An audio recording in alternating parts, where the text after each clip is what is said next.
This is Duke University. Hi, I'm David Schanzer, professor at the Sanford School of Public Policy and affiliate with the Duke Islamic Studies Center. And happy to be here today with my friend John Horgan, professor at the University of Massachusetts, Lowell. Thank you for having me. It's a pleasure. It's my first time visiting Duke, so I'm excited to be here.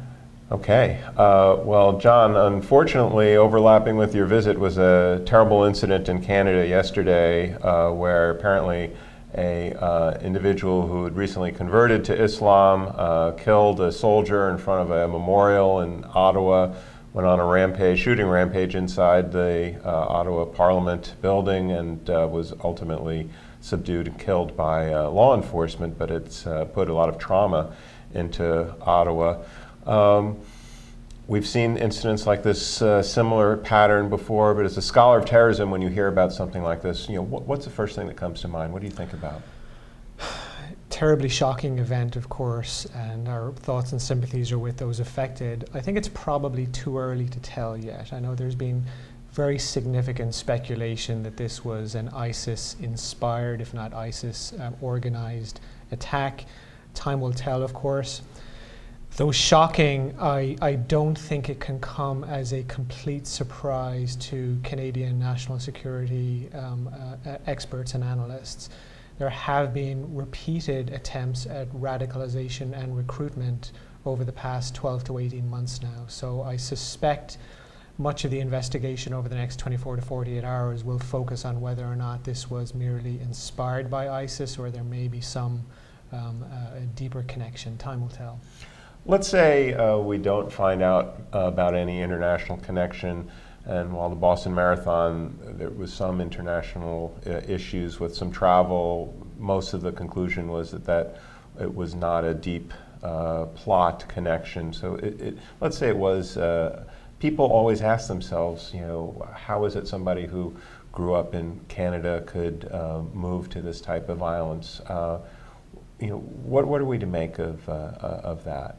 I think one of the most reliable issues that has emerged over the past 24 hours has been that the suspect was a convert. We know that Muslim converts are statistically overrepresented in domestic terrorist plots. What we don't really know a lot about is why Muslim converts in particular, as opposed to, I suppose, natural-born Muslims, are susceptible to radicalization. There's a lot of supposition and speculation around what might drive a convert, the search for identity, the search for belonging to a particular group. And so we've seen many cases both across North America, in fact, of Muslim converts who have tried and failed to become involved in the broader group. And so instead they've turned their attention to domestic acts, essentially.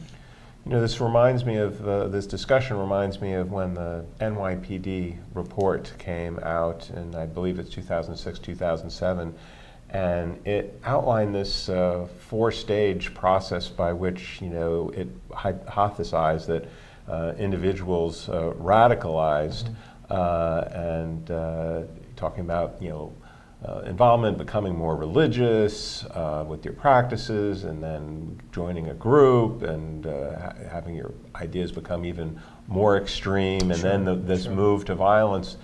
But in some ways, this case study and the ones of these Muslim converts contradicts that in a lot of ways, because here is these people weren't even Muslim until very recently before engaging in violence, and then there's this conversion process, and all of a sudden they're in the newspapers. It doesn't take a lot of evidence, I think, to contradict the NYPD study. I mean, it certainly presented us with a very neat way of encapsulating and simplifying, I think, what is in reality a far more complicated process. There are multiple trajectories that radicalization and the path to violence can actually take.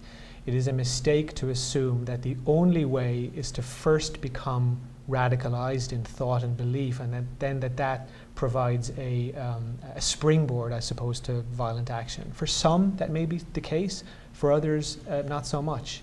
And I think the part of the controversy around that very study is the fact that there remains a very confusing and confused relationship between radicalization and terrorism.